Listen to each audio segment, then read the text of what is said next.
dari tanda-tanda kiamat besar. Sebenarnya pembagian tentang tanda-tanda kiamat itu ada tanda-tanda kiamat kecil dan tanda-tanda kiamat besar. Pembagian ini bukan dari Nabi. Nabi tidak pernah membagi bahwa ada tanda kiamat kecil, ada tanda kiamat besar. Biasanya kalau Nabi SAW bersabda tentang tanda-tanda kiamat, Rasul hanya menyebutkan bahwa ini adalah tanda-tanda kiamat. Lalu kenapa muncul ada pembagian?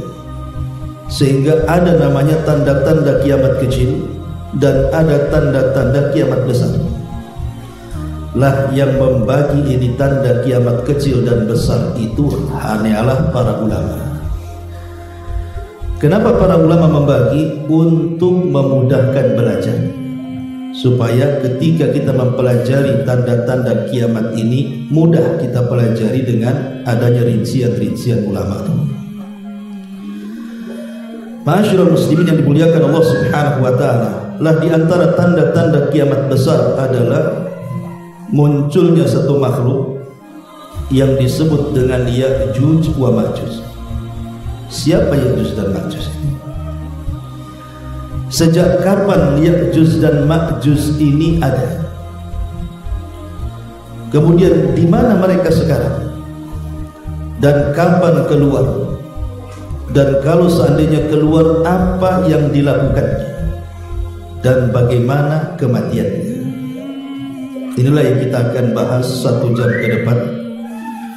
Mudah-mudahan kita bisa mengambil ibrah, pelajaran dari kisah Ya'juj dan Ma'juj, karena kisah ini satu di antara qasasul Quran, kisah-kisah Al-Quran. Ma'asyiral muslimin yang dimuliakan Allah Azza wa Jalla, kalau kita mengkisahkan kisah Ya'juj dan Ma'juj itu tidak lepas daripada satu kisah seorang raja yang namanya disebut dalam Al-Quran. Raja tersebut disebut Dzulqarnain. Pokoknya kalau kisah Ya'juj itu tidak lepas dari kisah Dzulqarnain. Al-Imam Ibnu Katsir rahimahullahu ta'ala menukilkan riwayat dari Imam Mujahid, seorang ahli tafsir. Apa kata Imam Mujahid? Malikul ardi masyriqaha wa maghribaha arba'atu nafarin. Bahwa ada penguasa-penguasa dunia, maksudnya penguasa yang sebagian dunia dikuasainya. Itu ada 4 raja, 4 penguasa. Kemudian Imam Mujahid mengatakan mu'minani wa kafirah, 2 mukmin dan 2 kafir. Adapun yang mukmin, kata beliau, adalah Nabi Allah Sulaiman ibnu Dawud. Adapun yang kedua Dzulqarnain. Kemudian yang kafir keduanya, pertama Bukhtun Nasr. Bukhtun Nasr Raja Babil yang pernah menghancurkan Palestina dan membantai orang-orang Yahudi di zamannya. Dan yang kedua Namrud ibnu Kan'an. Ma'ruf Namrud. Kalau cerita kisah Namrud berarti cerita kisah Nabi Ibrahim. Lah di sini kita tahu bahwa posisi seorang raja yang bernama Dzulqarnain ini, ada seorang raja yang pernah menguasai dunia. Lalu di zaman siapa Dzulqarnain ini diutus dan menjadi raja? Dalam Fatwa Nur al-Darbi, Al-Imam Ibnu Utsaimin rahimahullahu ta'ala pernah ditanya soal Dzulqarnain. Maka kata Imam Ibnu Utsaimin rahimahullahu ta'ala, dia mengatakan bahwa Dzulqarnain itu hidup di masa Nabiullah Ibrahim. Bahkan dia pernah haji bersama Ibrahim dan juga putranya Ismail. Dan Ibrahimlah yang menjadikan sebab Dzulqarnain itu masuk Islam. Yang memberikan hidayah kepada Dzulqarnain itu adalah Nabiullah Ibrahim. Lah sejak itulah Dzulqarnain berpemahaman seperti pemahaman Nabi Ibrahim, mendakwahkan dakwah tauhid ke ujung barat, timur dan selatan, sebagaimana disebutkan dalam surah Al-Kahfi. Ma'asyiral muslimin yang dimuliakan Allah Azza wa Jalla, baik kita baca ayatnya yang berkenaan dengan kisah Dzulqarnain dan juga Ya'juj wa Ma'juj, baru kita jelaskan kisahnya. Disebutkan dalam surah Al-Kahfi, tepatnya ayat ke-83 sampai 98. Allah Subhanahu wa taala berfirman, yas'alunaka an dzil qarnain qul sa'atlu 'alaikum minhu dzikra inna makkanna lahu fil ardi wa atainahu min kulli syai'in sababa fa'atba'a sababa hatta idza balagha maghrib asy-syamsi wajadaha taghrubu fi 'ainin hamiyatin wa wajada 'indaha qauman qulna ya dzal qarnain imma an tu'adziba wa imma an tattakhidha fihim husna qala amma man zalama fasawfa nu'adzibuhu thumma yuraddu ila rabbih fayu'adzibuhu adzaban nuqra wa amma man amana wa amila salihan falahu jazaa'al husna wa sanaqulu lahu min amrina yusra thumma atba'a sababa. Mereka bertanya-tanya kepada wahai Muhammad tentang Dzulqarnain, asbab nuzul daripada ayat ini. Jadi orang-orang Yahudi itu memberikan informasi kepada para pembesar musyrik Arab. Kita tahu bahwa ketika Nabi SAW berdakwah di Mekah, banyak tantangan yang dihadapi Nabi. Nah, salah satunya adalah Nabi SAW dihadapkan dengan orang-orang Quraisy. Lah orang-orang Quraisy ini kan sedemikian rupa menghalang-halangi dakwah Nabi SAW, termasuk juga mengorek-ngorek informasi tentang Nabi. Dengan cara apa? Dengan cara mengutus pembesar mereka untuk bertanya kepada orang-orang Yahudi yang ada di Madinah. Karena orang-orang Yahudi itu dianggap orang-orang cerdas. Maka oleh orang-orang Yahudi diajarkan beberapa soalan. Coba tanya kepada orang yang ngaku Nabi di Mekah itu, maksudnya Rasul, tentang 3 soalan. Kalau dia sanggup menjawab, berarti dia seorang Nabi. Tapi kalau dia tidak bisa menjawab, dustakan kenabiannya. 3 soalan itu: pertama, tanyakan kepada dia tentang sekelompok anak muda yang terjerembab dalam sebuah gua yang kisahnya sangat menakjubkan. Ceritakan mereka. Kemudian yang kedua, soal raja yang berkeliling dunia ke arah timur dan barat yang mengajak manusia kepada tauhid, bagaimana kabarnya? Kemudian yang ketiga, tanya kepada dia soal apa itu ruh. Kemudian orang-orang Yahudi pun memberikan kunci jawabannya kepada para pembesar musyrik Arab itu. Pulanglah para pembesar Quraisy ini ke Mekah. Kemudian menemui Nabi SAW. Kemudian mereka menjanjikan kepada Rasul, kalau bisa menjawab 3 soalan berarti engkau Nabi dan kami akan beriman, katanya. Tapi kalau engkau tidak bisa menjawab, berarti engkau bukan seorang Nabi dan kami akan mendustakan kenabian. Saking senangnya Rasul, kalau bisa menjawab 3 soalan itu, mereka akan beriman.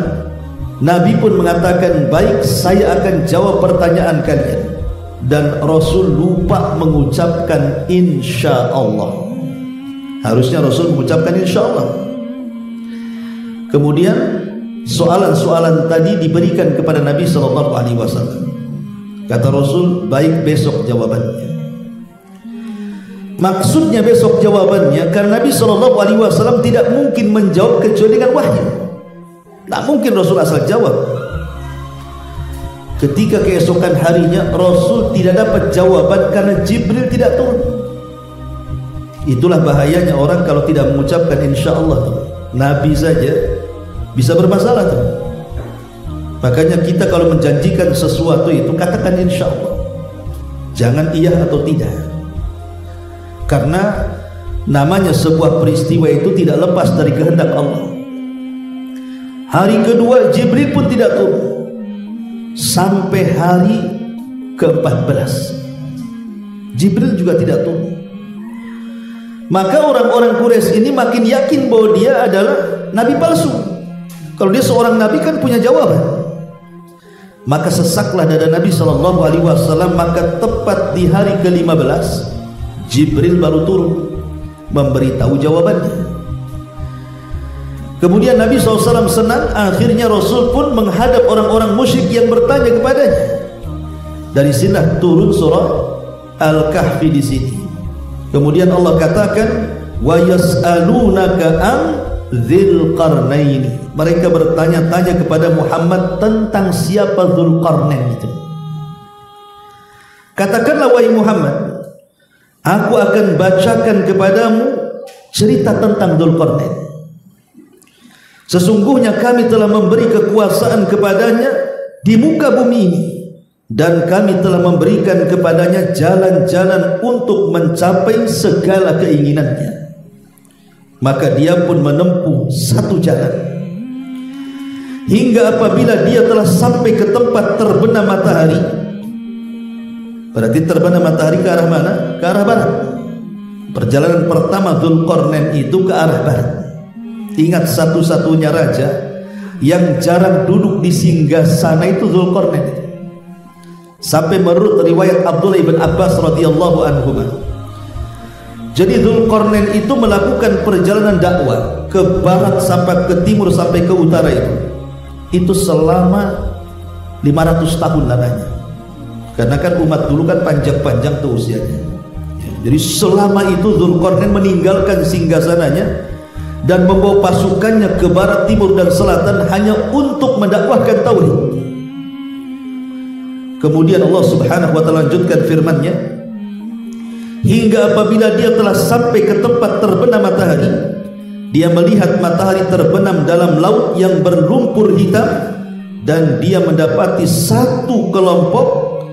Kami berkata, hai Dzulqarnain, kamu boleh menyiksa atau boleh berbuat baik terhadap mereka. Maka Dzulqarnain mengatakan, adapun orang-orang yang aniaya, maka kami kelak akan mengazabnya, kemudian dia akan kembali kepada Tuhannya, lalu Tuhannya akan mengazabnya dengan azab yang sangat pedih. Adapun orang-orang yang beriman dan beramal saleh, maka baginya pahala yang terbaik sebagai balasan, dan kami akan titahkan kepadanya perintah yang mudah dari perintah-perintah kami. Jadi Dzulqarnain ini raja bijaksana, namun di sisi lain dia tegas. Jadi kalau dia mendapatkan sebuah kaum, mereka dipaksa untuk beriman. Kalau mereka mau beriman, maka Dzulqarnain pun akan memperbaiki kaum tersebut. Jadi akan diletakkan orang-orang hebat di kampung tersebut untuk membangun kampung tersebut.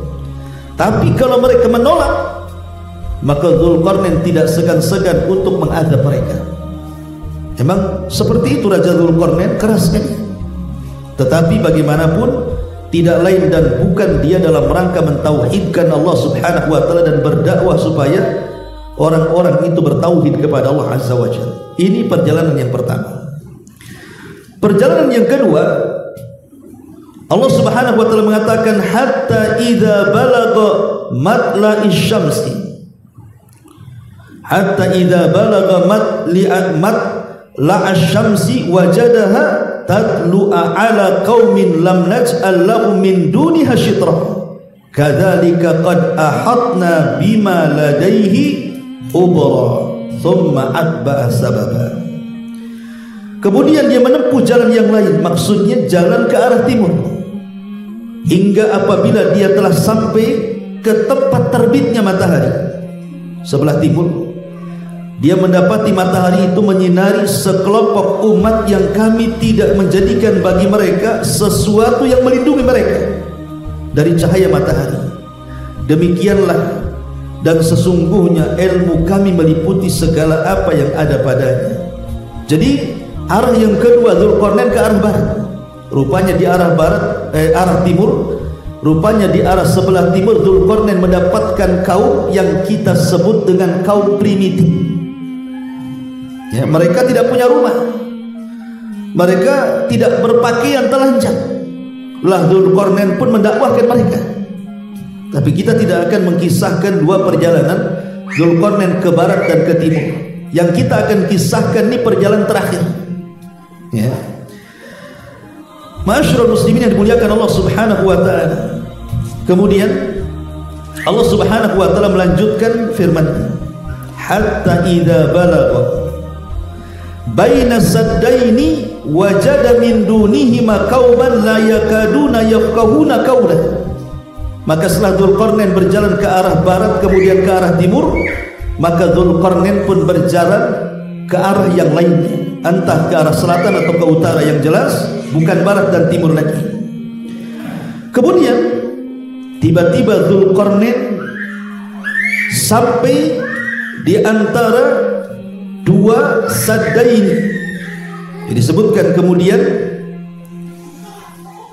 beliau menempuh satu jalan yang lainnya hingga apabila dia telah sampai di antara dua buah gunung besar, maka dia mendapati di hadapan kedua bukit itu satu kaum yang hampir tidak bisa dimengerti pembicaraannya. Disinilah dimulai kisah Ya'juj dan Ma'juj.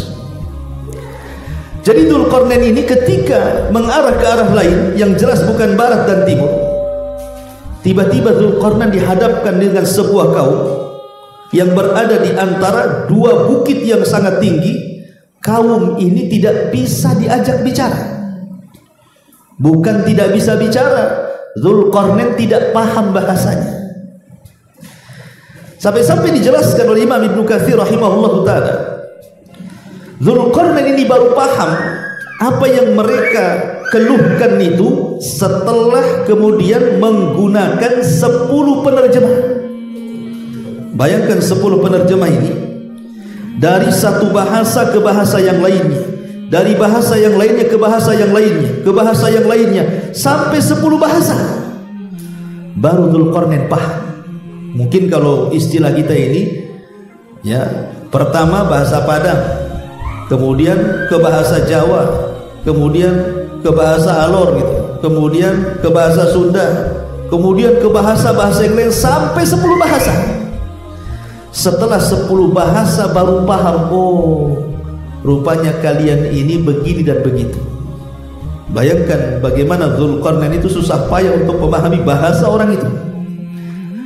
Kemudian dilanjutkan, setelah Dzulqarnain paham apa yang mereka inginkan, rupanya mereka menghendaki apa? Qalu, mereka mengatakan, ya Dzulqarnain, inna Ya'juj wa Ma'juj mufsiduna fil ardi.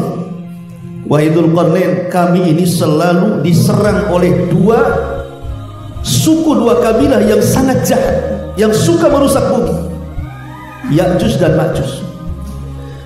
Kemudian mereka mengatakan kepada Dzulqarnain, fahal naj'alu laka kharjan ala an taj'ala bainana wa bainahum sadda. Mereka mengatakan, ya Dzulqarnain, bisa enggak kami akan memberikan bayaran kepadamu, upah yang sangat besar, supaya kamu membuat dinding untuk kami dan mereka, supaya kami tidak diganggu lagi. Maka Dzulqarnain pun mengatakan di hadapan mereka, qala ma makkanni fihi rabbi khairun fa'inun bi quwwatin aj'al bainakum wa bainahum radma. Kata Dzulqarnain, tidak perlu, aku tidak perlu upah kalian. Apa yang sudah Allah berikan kepadaku dari kekuasaan, dari kekayaan, dari pasukan, dari nikmat Allah yang banyak, ini lebih baik dibandingkan bayaran kalian. Tenang saja, saya akan jadikan untuk kalian benteng penghalang kalian dengan Ya'juj dan Ma'juj, katanya. Tetapi syaratnya, kata Dzulqarnain, apa kata dia? Atuni zubural hadid, hatta idza sawa bainas sadafaini ila akhir ayat. Kemudian kata Dzulqarnain, yang jelas bantulah aku, kata Dzulqarnain, agar kalian menyiapkan besi-besi tembaga. Maksudnya Dzulqarnain meminta kepada mereka itu menyiapkan besi-besi tembaga itu. Maksudnya Dzulqarnain ingin membuat benteng betul-betul dari besi tembaga yang kokoh, supaya Ya'juj dan Ma'juj tidak bisa naik memanjat dan tidak bisa melobangi. Dan subhanallah, disinilah terjadi perselisihan para ulama tentang kehebatan Dzulqarnain membuat benteng sehingga Ya'juj dan Ma'juj tidak bisa menghancurkannya. Ini kan sebuah mukjizat namanya. Makanya kemudian para ulama berselisih pendapat tentang siapa Dzulqarnain ini. Apakah dia seorang nabi ataukah dia bukan seorang nabi? Kalau memang dia seorang nabi, berarti mukjizatnya mampu membuat benteng yang tidak bisa dijebol sampai kiamat. Baru Allah izinkan benteng itu dijebol setelah mendekati kiamat kan? Kalau dia seorang nabi. Kalau dia bukan seorang nabi, berarti itu bentuknya karamah. Karena ada sebuah riwayat Nabi SAW pernah ditanya soal Dzulqarnain ini. Maka Nabi SAW mengatakan, saya tidak tahu. Kata Nabi SAW, ma adri Dzulqarnaini anabiyan am kana la. Saya tidak tahu, kata Rasul, apakah Dzulqarnain seorang nabi atau bukan. Makanya kemudian para ulama seperti Al-Imam Ibnu Utsaimin dan yang lainnya mengatakan bahwa Dzulqarnain itu bukan seorang nabi, tapi dia rajulun saleh. Dia adalah orang yang saleh, seorang penguasa yang saleh yang diberikan oleh Allah Subhanahu wa taala karamah yang banyak. Salah satunya adalah mampu membuat benteng yang tidak bisa dihancurkan siapapun sampai hari ini. Ya. Ma'asyiral muslimin yang dimuliakan Allah Azza wa Jalla. Lah, dari sini kita tahu bahwa disinilah dimulai kisahnya Ya'juj dan Ma'juj dan berada di balik benteng yang pernah dibuat oleh Dzulqarnain. Lalu siapa Dzulqarnain ini? Ada yang mengatakan bahwa Dzulqarnain adalah Al-Iskandariyah Al-Makdun katanya. Kalau antum lihat di Google tentang kisah Iskandariyah Al-Makdun yang pernah menguasai bukan hanya Persia, Romawi aja ditaklukkan dia. Cina dan India di masanya ditaklukkan dia. Bayangkan, India, Cina, Persia, Romawi, luar biasa Iskandari Al-Makdun ini. Seolah-olah menguasai dunia kan. Ya. Sehingga sebagian orang menganggap jangan-jangan Dzulqarnain ini adalah Iskandari Al-Makdun yang ada di Mesir. Tapi ulama mengatakan bukan Dzulqarnain sendiri, Iskandaria sendiri. Alasannya satu, masa kekuasaan. Iskandariyah ini berkuasa sebelum Isa bin Maryam, 300 tahun sebelum Isa bin Maryam. Adapun Dzulqarnain itu hidup di masa Ibrahim, nggak ketemu, 2000 tahun lebih lewat gitu ya. Secara zaman juga tidak ketemu. Kemudian yang kedua, Dzulqarnain ini seorang muslim, sementara Iskandari Al-Makdun ini seorang kafir. Dialah yang kemudian memiliki wazir menteri namanya Aristoteles, pencetus apa? Filosof Yunan, yang kemudian melahirkan banyak murid filosof seperti Plato yang semacamnya. Ya, orang kafir dia. Dzulqarnain bukan orang kafir, Dzulqarnain orang Islam, muslim. Kemudian juga dari segi tempat, Aristoteles Al-Iskandariyah Al-Makdun ini dia turunan Mesir. Adapun Dzulqarnain ini turunan Arab. Jadi dari sisi manapun tidak bisa kita katakan bahwa Dzulqarnain itu adalah Iskandari Al-Makdun. Itu beda orang. Dzulqarnain sendiri, Iskandariyah sendiri. Ma'asyiral muslimin yang dimuliakan Allah Subhanahu wa taala. Baik. Kita tidak akan membahas panjang lebar tentang Dzulqarnain. Kita fokus dengan kisah Ya'juj wa Ma'juj saja. Tapi bagaimanapun, kenapa saya singgung kisah Dzulqarnain sedikit, karena akan menyambung kisahnya nanti. Jadi di antara tanda-tanda kiamat besar memang terjadi silang pendapat ikhwan, mana duluan dan mana belakangan. Karena hadis-hadis tentang urutan kiamat besar itu kan banyak. Ada yang asap dulu, ada yang dajjal dulu, macam-macam lah. Sehingga kita tidak bisa memastikan urutan tentang tanda-tanda kiamat besar. Tapi saya mengambil pendapat yang dikuatkan oleh Al-Imam At-Tayyibi, yang dinukilkan oleh Al-Hafidz Ibnu Hajar rahimahullahu ta'ala, bahwa tanda-tanda kiamat besar itu dimulai dari keluarnya Dajjal. Dan ingat bahwa fitnah Dajjal ini murni fitnah agama. Jadi Dajjal ini dikeluarkan hanya untuk memfitnah agama. Dan fitnah agama itu fitnah terbesar dalam hidup.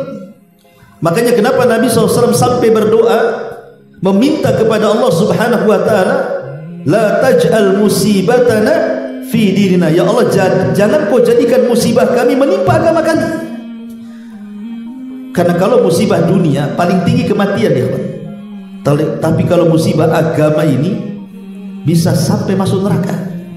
Bukan hanya mati di dunia, diazab pula di neraka. Lah Dajjal itu dikeluarkan untuk memfitnah agama. Orang dibuatnya murtad, kemudian disuruh menyembah dirinya. Dajjal ini kan awalnya ngaku nabi, kemudian belakangan ngaku Tuhan. Lah ketika Dajjal keluar, banyak manusia yang terfitnah oleh Dajjal. Maka Allah Subhanahu wa ta'ala hendak menghentikan fitnah Dajjal dengan cara apa? Menurunkan Isa bin Maryam. Kenapa Imam Mahdi dengan pasukannya tidak sanggup membunuh Dajjal? Karena Rasul yang mengatakan Dajjal itu tidak bisa dibunuh kecuali oleh seorang nabi. Makanya ketika Nabi SAW mengatakan di hadapan para sahabatnya, kalau aku hidup sementara Dajjal hidup di tengah-tengah kalian, aku yang akan melawannya. Yang jadi masalah adalah ketika aku sudah mati, Dajjal pula ada di tengah kalian, maka masing-masing kalian akan menghadapinya dan kalian tidak akan sanggup menghadapinya. Makanya kemudian hikmahnya Isa bin Maryam, kenapa sampai hari ini belum mati?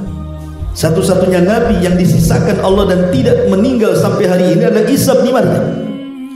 Diangkat oleh Allah, dan Rasul pernah berjumpa dalam peristiwa Isra Mi'raj di langit kedua dengan Isa bin Maryam.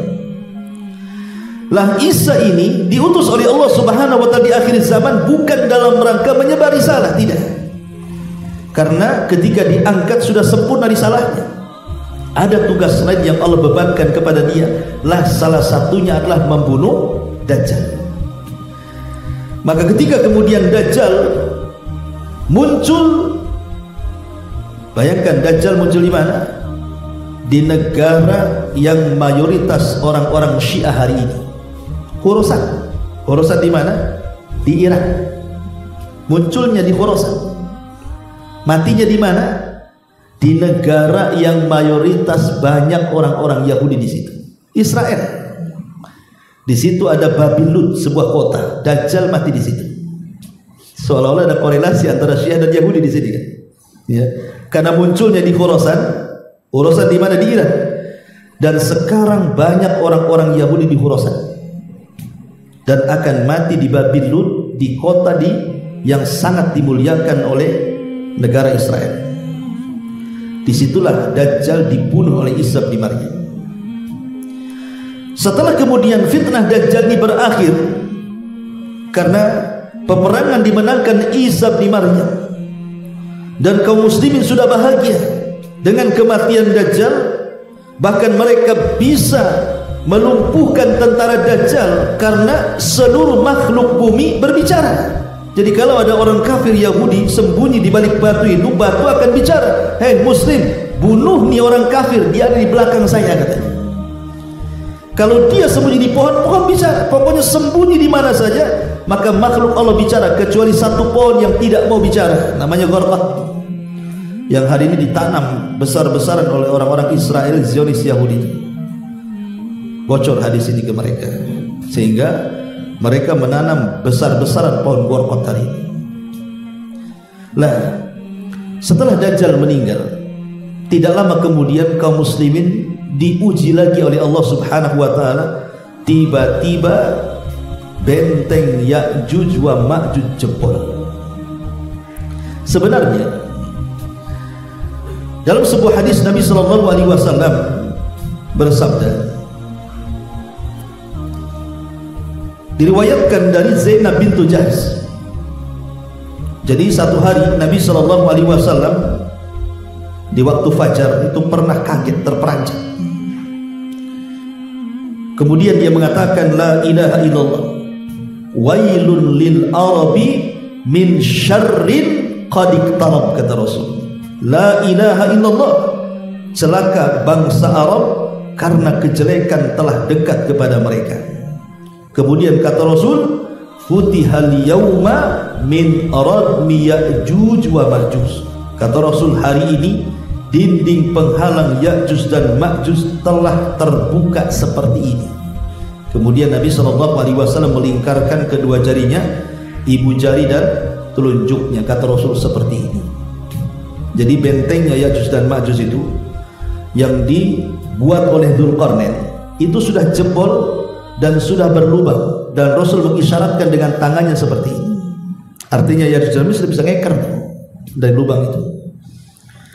Dari sini kita tahu dari zaman Rasul benteng itu sudah jebol, tapi cuman hanya seibu jari dan telunjuk segini saja. Karena setiap hari dikisahkan Ya'juj dan Ma'juj itu kan berusaha keluar dari benteng itu. Dengan cara apa? Jadi kalau sudah menjelang malam, maka mereka keluar dengan cangkul dan macam-macam lah peralatan untuk menggali lubang sampai di waktu pagi. Ketika terbit matahari, mereka ketakutan. Kemudian pembesar mereka mengatakan, ghadan nahfir, sekarang kita tinggalkan, besok kita gali lagi. Maka kemudian setelah besoknya hendak menggali bekas galian mereka, tiba-tiba tertutup kembali atas izin Allah Subhanahu wa taala. Jadi setiap mereka menggali lubang, keesokan harinya tertutup lagi, seolah-olah sia-sia. Tapi di zaman Nabi SAW mereka berhasil melubangi benteng itu walaupun hanya seibu jari dan telunjuk seperti ini. Artinya di sini apa? Ini sudah permulaan benteng itu sudah akan roboh dan sudah dekatnya kiamat. Ya.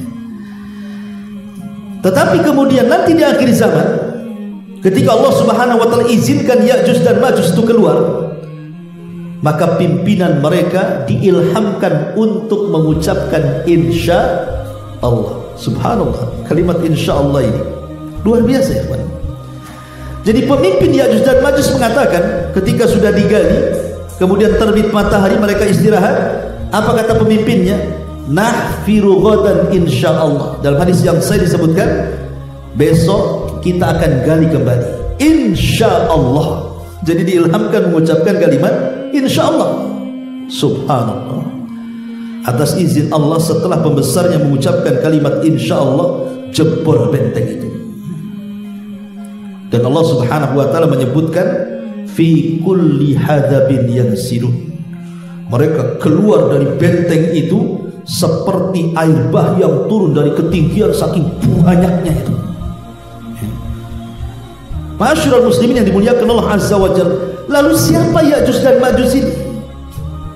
Imam Ibnu Katsir menyebutkan dalam kitabnya Bidayah wa Nihayah, ada yang mengatakan bahwa Ya'juj dan Ma'juj itu manusia sama dengan kita, cuman dia satu bapak dengan kita, lain ibu. Artinya apa? Kata beliau, Ibnu Katsir menukilkan pendapat ini, dan pendapat ini diambil dari pendapat Abu Zakaria An-Nawawi, tapi beliau juga melemahkannya. Jadi Adam ini satu hari dia ihtalam. Ihtalam itu mimpi basah, ya, mimpi melakukan hubungan dalam mimpinya sampai mengeluarkan sperma. Tiba-tiba kemudian sperma Adam ini jatuh ke bumi. Lah sperma yang jatuh ke bumi ini tiba-tiba kemudian menjadi membuahi, jadilah Ya'juj dan Ma'juj. Jadi Ya'juj dan Ma'juj itu satu bapak dengan kita Adam, Tapi beda ibu. Kalau kita kan ibunya Hawa, kalau Ya'juj dan Ma'juj itu ibunya tanah. Itu maksudnya. Jadi ibunya itu tanah itu. Tapi sekali lagi ini pendapat tidak berdasar, dilemahkan banyak ulama karena tidak ada dalilnya. Ini diambil dari kisah Israiliyah, ya. Tapi pendapat yang kuat bahwa Ya'juj dan Ma'juj itu sama dengan kita. Sebagaimana Imam Ibnu Katsir juga kemudian menjelaskan dalam kitab yang sama Bidayah wa Nihayah itu bahwa Ya'juj dan Ma'juj sama dengan kita, satu bapa dan satu ibu. Dia turunan Adam dan turunan Hawa. Ikhwan, ketika di masa Nabi Nuh alaihi salatu wassalam, Allah subhanahu wa ta'ala kirim azab kepada kaum Nuh yang kufur dengan mengirim banjir bandang disertai tufan. Yang banjir itu kemudian meluluhlantahkan semua daerah dan tidak ada yang selamat kecuali yang ada di perahu Nuh. Makanya lihat hari ini bencana di Padang itu, ngeri kan banjir itu, sampai 4 kecamatan 3 kabupaten lahap dia kan. Sampai hari ini banyak korban belum dicari kan. Lihat bagaimana kalau banjir itu datang, ngeri kan adabnya. Lah di zaman Nabi Nuh itu Allah subhanahu wa ta'ala mengirim banjir bandang yang luar biasa, tidak ada yang selamat satupun. Persis seperti permintaan Nuh alaihi salatu wassalam yang berdoa kepada Allah, la tadhar alal ardi minal kafirin dayyar. Ya Rabb, jangan kau tinggalkan satu jiwa kafir pun yang hidup di bumi ini. Betul, Allah tidak sisakan satu jiwa pun setelah tragedi banjir itu. Yang selamat hanya ada di perahu. Makanya Allah mengatakan waja'alna dzurriyyatahu humul baqin. Kami jadikan turunan Nuh itulah yang selamat. Ya, dan Allah juga mengatakan di dalam Al-Qur'anul Karim surah As-Saffat tadi, waja'alna dzurriyyatahu humul baqin, dan kami selamatkan keturunan manusia itu hanya dari turunan Nuh alaihi salam saja. Lah kebetulan yang di perahu itu tidak ada orang lain kecuali putra-putra Nuh yang beriman. Nuh itu kan punya 4 putra. Pertama Kan'an, dia kafir, ikut agama ibunya, mati kena azab. Bahkan ketika mau ditolong oleh Nuh juga gak mau, dia lebih baik naik ke gunung, tapi juga tidak tertolong, tenggelam juga dia. Sehingga yang selamat cuma 3, Ham, Syam, dan Yafis. Inilah 3 putra Nuh ini yang melahirkan manusia sejak zaman itu sampai hari ini, bahkan sampai kiamat dibangkitkan. Semua manusia hari ini, mau di barat, mau di timur, mau di utara, mau di selatan, mau di benua manapun, itu turunan dari 3 orang itu. Mungkin nasabnya kembali kepada Syam, mungkin nasabnya kembali kepada Ham, mungkin nasabnya kembali kepada Yafis. Cuma 3 ini saja. Lah Syam ini disebut Abul Arab, maka orang-orang Arab itu nasabnya sampai ke Syam, putra. Adapun Ham ini disebut Abu Sudan, orang yang berkulit hitam, daerah Sudan dan sekitarnya, ya orang-orang Somalia, pokoknya yang berkulit hitam itu, maka mereka nasabnya kepada Ham. Adapun orang-orang yang seperti kita, yang matanya sipit-sipit, kecil-kecil, bulat-bulat, ini turunan Yafis. Ya, kalau umumnya orang-orang Asia ini, kalau ditarik nasabnya itu sampai kepada Yafis, putra. Lah di antara turunan Yafis putra Nuh adalah Ya'juj dan Ma'juj. Jadi Ya'juj dan Ma'juj itu manusia. Dia bukan makhluk aneh. Walaupun ada, kita tidak mengingkari beberapa pendapat para ulama yang mengatakan bahwa Ya'juj dan Ma'juj itu adalah makhluk yang sangat besar, semacam raksasa. Sampai-sampai kemudian disebutkan dalam hadis yang lemah, tidak bisa dijadikan sandaran, karena mungkin diambil dari kisah-kisah Israiliyah. Jadi bentuk Ya'juj dan Ma'juj itu seperti pohon arus. Pohon arus itu ada di Lubnan, di Libanon sana. Itu tingginya sampai 120 hasta. Jadi pohon arus itu tingginya 120 hasta. Satu hasta itu dari sini ke sini. Ya. Kalau kita meter berarti satu hasta itu setengah meter. Kalau 2 hasta 1 meter. Berarti kalau seandainya 120 hasta berarti 60 meter. Oh, itulah tingginya Ya'juj dan Ma'juj. Musola ini aja nggak sampai 5 meter. Ini 60 meter kan. Itu kalau jalan dagdug-dagdug gitu kan, raksasa besar. Ya, ini satu pendapat. Tapi ada yang mengatakan Ya'juj dan Ma'juj itu tidak sebesar itu, bahkan dia makhluk yang kecil. Dia mengatakan panjangnya sekitar 4 hasta dan lebarnya 4 hasta. Berarti 2 kali 2 meter lah kan gitu. Jadi tingginya 2 meter segini, lebar badannya 2 meter, kotak jadi kan itu ya. Ini juga satu pendapat. Tapi ada juga pendapat yang lain bahwa paling tinggi Ya'juj dan Ma'juj itu hanya 1 shibran. Shibran itu 1 jengkal. Jadi tinggi badannya 1 jengkal saja, kecil. Ya, marmut gitu, 1 jengkal kayak kelinci gitu. Ya mungkin semacam cebol lah gitu ya. Ini orang-orang kerdil. Ada yang mengatakan seperti itu. Tapi ada yang mengatakan bahwa Ya'juj dan Ma'juj itu makhluk lain. Dia manusia tapi memiliki 2 telinga. Telinganya sangat lebar sekali. Ya. Jadi telinga yang pertama ini untuk menyelimuti dia saat tidur di malam hari. Telinga yang satunya untuk menyerang musuh. Tapi 4 pendapat ini dibantah oleh para ulama. Ini semua pendapat ini diambil dari kisah-kisah Israiliyat dan ini semua batin. Berarti Ya'juj dan Ma'juj itu sama seperti kita. Dia turunan Adam, turunan Hawa, dia manusia seperti kita. Cuman ya memang karena dia hidup di zaman Nabi Ibrahim kan otomatis kan badannya besar-besar kan gitu ya. Karena di zaman Nabi Ibrahim masih mendekati zaman Adam. Dan Adam itu kan memiliki tinggi badan yang sangat besar.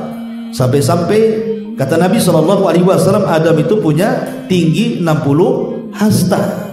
60 hasta itu sekitar 30 meteran. Ya. Tetapi setelah Adam kan manusia mulai mengecil sampai kepada kita kan. Ya. Dan umurnya juga mulai pendek sampai kepada kita. Artinya fisik Ya'juj dan Ma'juj kalau hidup di masa itu berarti masih besar badannya. Tapi karena dia manusia, boleh jadi turunannya sampai sekarang pun ya makin kecil seperti kita. Selama dia disebut manusia, maka semakin ke sini badannya akan semakin mengecil dan usianya juga semakin pendek kan gitu. Kalau dia masih manusia. Karena ada yang mengatakan bahwa Ya'juj dan Ma'juj itu tidak akan mati sampai melahirkan 1000 keturunan. Tapi hadis ini lemahkan para ulama. Ya, tapi yang jelas bahwa Ya'juj dan Ma'juj itu Allah berikan kemampuan mereka memiliki bangsa yang sangat banyak sekali. Jadi jumlah mereka itu tidak ada yang tahu kecuali Allah Subhanahu wa taala. Kalau kita manusia itu kan ada sensusnya sekitar 7 atau 8 miliar kan begitu ya. Tapi Ya'juj dan Ma'juj ini tidak bisa berapa jumlahnya. Makanya disebutkan dalam hadis yang sahih ketika Adam alaihi salatu wassalam berdialog dengan Allah Subhanahu wa taala. Apa dialog? Allah mengatakan kepada Adam alaihi salatu wassalam nanti kepada hari kiamat, ya Adam. Maka Adam pun mengatakan labbaika wa sa'daika wal khairu biyadaika ya Rabb. Aku penuhi panggilanmu dengan senang hati karena seluruh kebaikan ada di tanganmu ya Rabb. Ada apa wahai Rabb? Maka Allah Subhanahu wa taala mengatakan kepada Adam, ya Adam, akhrij bi'san nar. Wahai Adam, keluarkan dari keturunanmu orang-orang yang akan dimasukkan ke dalam neraka. Adam kaget, kok bisa dari keturunannya dimasukkan ke neraka? Maka kemudian para sahabat pun kemudian heran dan bertanya kepada Nabi SAW, ya Rasulullah, ayyuna dzalika al-wahid. Ketika kemudian Adam dikatakan bahwa keluarkan dari turunanmu yang akan masuk neraka, kemudian Adam mengatakan siapa mereka? Maka Allah mengatakan setiap 1000 dari keturunanmu yang 1 masuk surga, yang 999 masukkan ke neraka. Kan sahabat kan bingung jadinya kan, makanya bertanya, ya Rasulullah, ayyuna dzalikal wahid. Wahai Rasul, yang 1 itu di antara kami siapa katanya? Maka Nabi SAW mengatakan, abshiru fa inna minkum wahidan wa min Ya'juj wa Ma'juj alfan. Kemudian Rasul mengatakan, berbahagialah kalian, yang satu itu dari kalian, yang 1000 itu dari Ya'juj dan Ma'juj. Artinya yang satu diambil dari 1000, berarti jumlah Ya'juj dan Ma'juj itu 999 berbanding 1. Jadi satu dari kita, 999 dari mereka. Kalau 10 dari kita, ya kalikan saja 999 kali 10, berarti jumlah mereka itu jauh lebih banyak dibandingkan jumlah kita maksudnya. Makanya Rasul sampai mengatakan, kalian sangka jihad sudah terputus? Tidak, kata Rasul. Jihad itu tetap ada sampai kalian mendapatkan sebuah kaum yang tidak bisa kalian perangi dan tidak bisa kalian bunuh. Apa maksudnya? Ya'juj dan Ma'juj. Bagaimana cara merangi? Jumlahnya sekian banyak, 1 lawan 999 pula. Cemana kan menang coba? Antum dikeroyok 30 orang aja babak belur. Dikeroyok 999 sebentar aja mati kan itu ya. Makanya kata Rasul, kaum yang tidak bisa diperangi. Jangan kita orang biasa.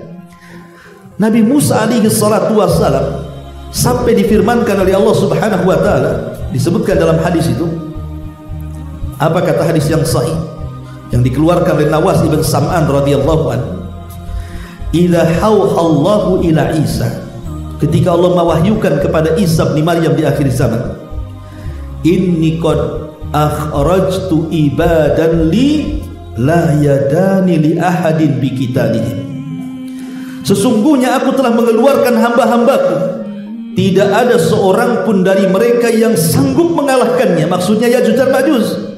Faharriz ibadi ila Tur, selamatkan hamba-hambaku wahai Isa, sembunyi di bukit Tur.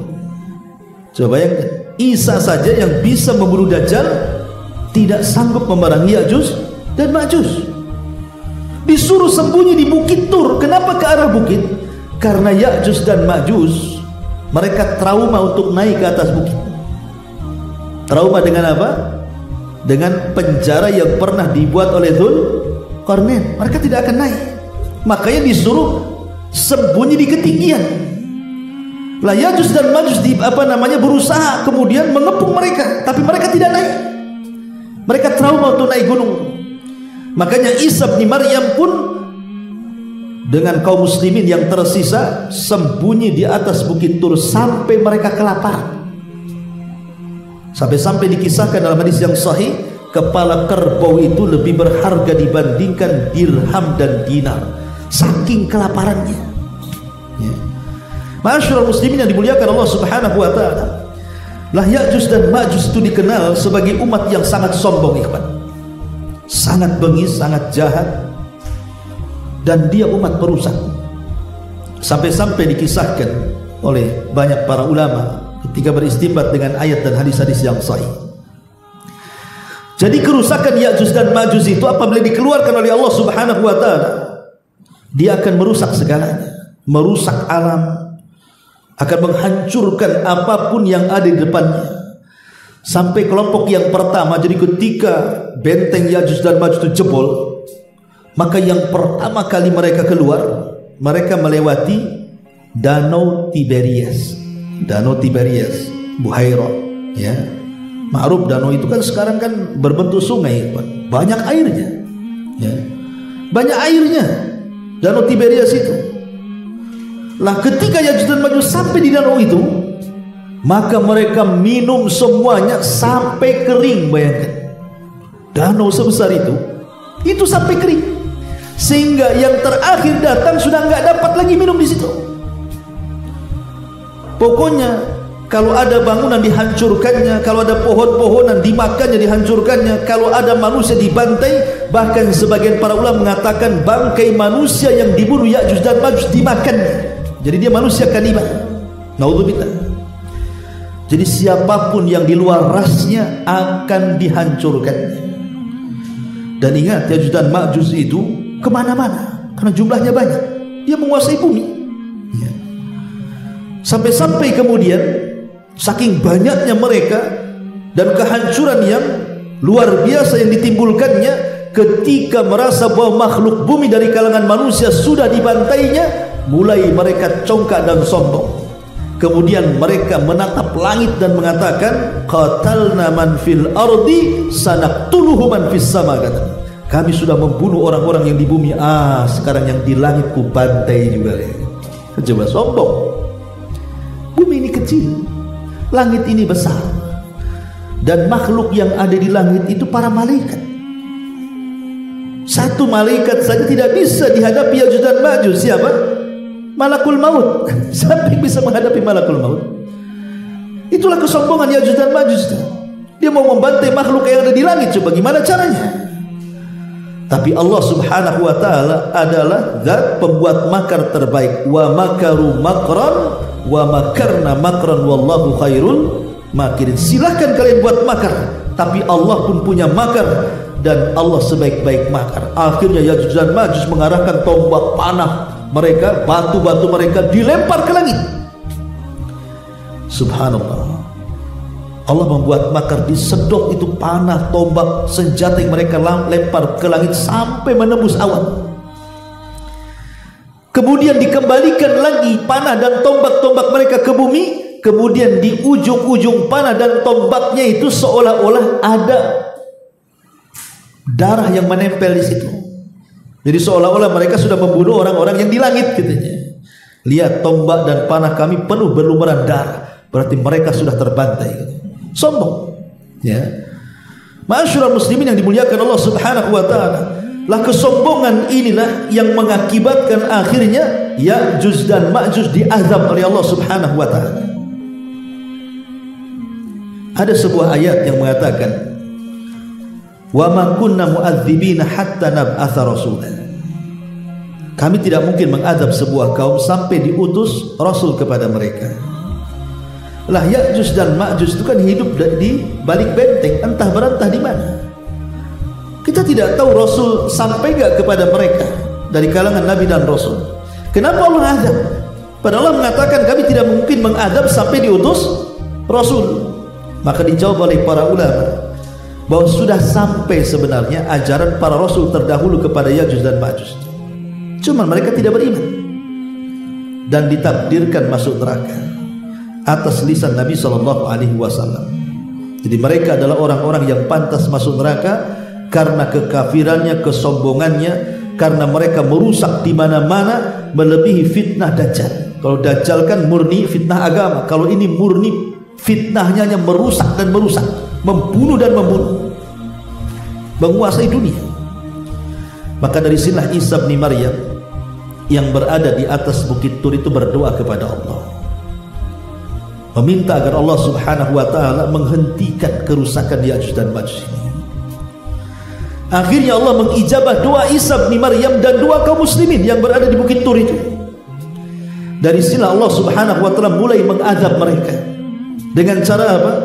Subhanallah. Apakah mengirim para malaikat kemudian membantai mereka, ataukah mengirim bencana berupa banjir ataupun gempa atau yang lainnya, atau mengirim binatang-binatang buas untuk menghancurkannya? Tidak. Yang Allah kirim makhluk yang sangat kecil. Bayangkan, untuk merontokkan kesombongan Ya'juj dan Ma'juj. Apa makhluk yang kecil? Naghaf. Naghaf itu semacam ulat. Ulat yang biasa masuk di hidung kerbau atau kambing, yang kalau masuk merusak badannya kemudian mati. Coba, makhluk yang kuat merasa sombong dan congkak bisa kalah dengan seekor ulat. Begitulah Allah merontokkan kesombongan. Ulat di mana-mana, menjadi wabah ulat di mana-mana. Dan tidak ada satupun Ya'juj dan Ma'juj kecuali masuk ulat di lubang hidungnya. Subhanallah. Disebutkan dalam hadis yang sahih, kematian Ya'juj dan Ma'juj itu serentak. Jadi satu mati semua. Coba. Bukan hari ini, besok ini, minggu depan ini, enggak. Pokoknya satu mati semua. Begitulah Allah subhanahu wa ta'ala apabila berkehendak, idza arada syai'an an yaqula lahu kun fayakun. Allah kalau menghendaki sesuatu, jadi. Ya. Jadi Allah Subhanahu wa taala hanya mengutus ulat, bayangkan. Tidak mengutus harimau, tidak mengutus buaya, tidak mengutus binatang-binatang buas, tidak, hanya mengutus ulat. Sama ketika kalau kita berkisah tentang kisah tentang Sabah, negeri Sabah, yang dalam Al-Quran dikisahkan Sabah itu seperti surga di zamannya. Negeri Sabah itu yang ada di Yaman, dihancurkan oleh Allah Subhanahu wa taala dengan apa? Dengan tikus. Jadi Allah kirim tikus untuk merusak bendungan, tapi tikusnya besar sebesar kucing, ya mungkin tikus got lah ya. Dan zaman dulu kan bendungan bukan kayak sekarang pakai semen, pakai batu. Kalau digerogoti tikus ya hancur lah itu gigi tikus tuh kan itu. Kalau dulu kan buat bendungan kan pakai kayu, ya kan, habis digerogoti. Namanya bendungan, kalau satu kayu jebol ya jebol semua lah. Kalau sudah ada celah air masuk, mudah itu air itu untuk menjebol bendungan. Jebol bendungan Satma Arib itu, akhirnya melantakkan negeri Sabah. Coba bayangkan, karena kesombongannya Allah kirim tikus. Sama dengan Raja Abraha yang hendak menyerang Ka'bah kan, Allah kirim apa? Burung laut yang disebut dengan ababil, entah dari mana datangnya tuh, ya. Tiba-tiba menghancurkan Abraha kan. Begitulah Allah Subhanahu wa taala kalau berkehendak hendak menghancurkan kesombongan dari makhluk-makhluk yang congkak itu, tinggal mengirim tentara-tentaranya. Dan tentara Allah ini semua makhluk bisa dijadikan tentaranya, ya. Maka Ya'juj dan Ma'juj mati dibunuh oleh ulat nagaf. Yang namanya makhluk ataupun Ya'juj dan Ma'juj kan jumlahnya banyak, ikhwan. Ya setiap satu jengkal ada bangkainya lah kan gitu. Bandingannya 1 banding 999. Apa enggak di mana-mana tuh bangkainya tuh. Sampai-sampai dijelaskan dalam hadis yang sahih bagaimana bersyukurnya para binatang itu dengan kematian Ya'juj dan Ma'juj itu. Kenapa? Karena binatang-binatang khususnya pemakan bangkai itu mereka senang, bersyukur kepada Allah, dapat makanan banyak kan begitu ya. Sampai binatang-binatang ya pokoknya pemakan bangkai lah, harimau, macan, hyena atau apa atau burung, senang mereka, bersyukur kepada Allah, banyak makanan mereka sampai gemuk-gemuk. Tapi karena Isa bin Maryam khawatir ini akan menjadi wabah di mana-mana, maka dia berdoa kepada Allah supaya Allah membuang bangkainya. Maka dikirimkan dalam hadis yang sahih burung sebesar unta, kemudian mengambil jasad itu, semua jasad Ya'juj dan Ma'juj yang ada di permukaan bumi daratan itu, entah dibuang kemana, ke lautan mana, sampai betul-betul bersih. Ya namanya yang membuang burung ya sebersih-bersihnya membuang bangkai masih ada sisanya lah, nggak mungkin nggak ada sisanya, entah darahnya, entah kotorannya, entah apanya, kan masih ada sisanya kan. Makanya Isa berdoa kembali agar Allah membersihkan bumi dengan sebesar-besarnya, dengan sebersih-bersihnya, diturunkanlah hujan yang sangat besar, kemudian banjir di mana-mana. Lah banjir inilah yang membawa sisa-sisa bangkainya Ya'juj dan Ma'juj sampai bumi betul-betul steril. Dari situlah Allah Subhanahu wa taala jadikan bumi itu subur dan makmur, seolah-olah seperti awal diciptakan. Sampai-sampai dijelaskan pohon delima itu buahnya, ya, itu cangkangnya kalau dibelah 10 orang bisa masuk ke dalam cangkangnya. Sebagian besarnya buah satu buah. Jadi satu buah itu kalau dibelah 10 orang lo bisa masuk ke dalam cangkangnya. Jadi kalau buah durian ya 10 orang masuk ke cangkang nggak habis tadi kita makan dalam cangkang durian itu. Jadi disuburkan oleh Allah Azza wa Jalla, dipenuhi dengan berkah. Makanya sampai Rasul, beruntunglah orang-orang yang hidup di masa Isa bin Maryam, karena Allah berkahi. Lah ketika itu kemudian Isa bin Maryam akhirnya memaksa orang-orang yang masih di luar Islam untuk masuk ke dalam Islam yang selamat. Kalau tidak maka dibunuh, dipaksa untuk masuk Islam. Karena ketika itu tidak ada jizyah lagi, tidak ada lagi upeti-upetian. Yang ada kau masuk Islam, kalau tidak kau perangi. sampai akhirnya banyak orang-orang ahli kitab kalangan Yahudi dan Nasrani yang masuk ke dalam Islam karena dakwahnya Isa bin Maryam. Kemudian Isa pun sebelum matinya dia sempat melaksanakan haji. Kemudian setelah melaksanakan haji, ada yang mengatakan 7 tahun setelahnya, maka Isa pun wafat dan dipanggil oleh Allah Subhanahu wa taala. Baru datanglah seorang laki-laki dari Habasyah Ethiopia namanya Dzu Suwaikataini membawa pasukan, kemudian menghancurkan Ka'bah sampai rata dengan tanah setelah kematian Isa bin Maryam. Ma'asyiral muslimin yang dimuliakan Allah Subhanahu wa taala, pertanyaannya, di mana benteng Dzulqarnain itu? Di mana? Ya. Dahulu di zaman Daulah Abbasiyah. Daulah Abbasiyah ini daulah yang berdiri setelah Daulah Bani Umayyah. Dan Daulah Bani Umayyah itu berdiri setelah hilangnya kekhilafaan Ar-Rasyidah. Kan para khulafa Ar-Rasyidin meninggal, baru terbentuk Daulah Umayyah. Runtuhnya Daulah Umayyah, naik Daulah Abbasiyah, kan begitu, sampai terakhir Daulah Utsmaniyah. Dan di zaman Daulah Abbasiyah itu ada seorang khalifah namanya Al-Wathiq. Al-Wathiq dia bermimpi. Dalam mimpinya dia dikagetkan bahwa benteng Ya'juj dan Ma'juj itu jebol. Itu dia bermimpi dan itu berkali-kali mimpinya, sehingga membuat kekhawatiran sang khalifah. Dan kisah ini disebutkan oleh Ibnu Katsir dalam kitabnya Bidayah wa Nihayah, itu disebutkan kisah ini. Jadi Khalifah Al-Wathiq ini akhirnya mengutus tentara yang sangat banyak untuk melakukan pencarian di mana benteng Ya'juj dan Ma'juj itu. Dikirim pasukan banyak, ya. Akhirnya pasukan yang dikirim oleh Daulah Abbasiyah ini atas perintah Khalifah Al-Wathiq ini, mereka pun menyebar kemana-mana. Ada yang mengatakan pencarian benteng itu sampai memakan waktu 2 tahun. Jadi selama 2 tahun ini pasukan Khalifah Abbasiyah ini, pasukan Khalifah Al-Wathiq ini mencari kemana-mana. Sampai pada waktunya mereka pun sampai kepada tujuan. Mereka pun sampai kepada tujuan di depan benteng yang pernah dibangun Dzulqarnain. Tapi masalahnya benteng itu tidak bisa dipanjat dan dijaga oleh para prajurit yang ada di dekat situ.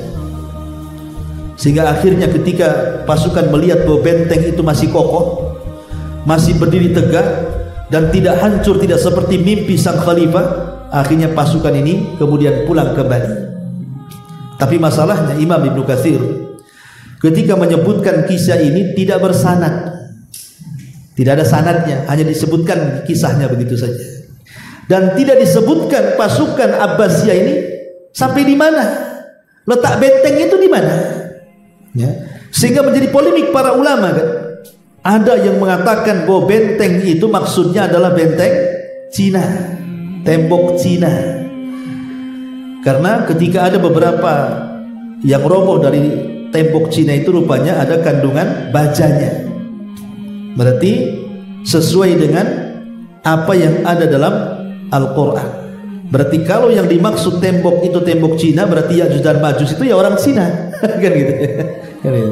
Tapi pendapat ini dibantah oleh sebagian ulama. Tidak benar. Karena benteng Ya'juj dan Ma'juj itu tidak bisa dihancurkan, terbuat dari tembaga.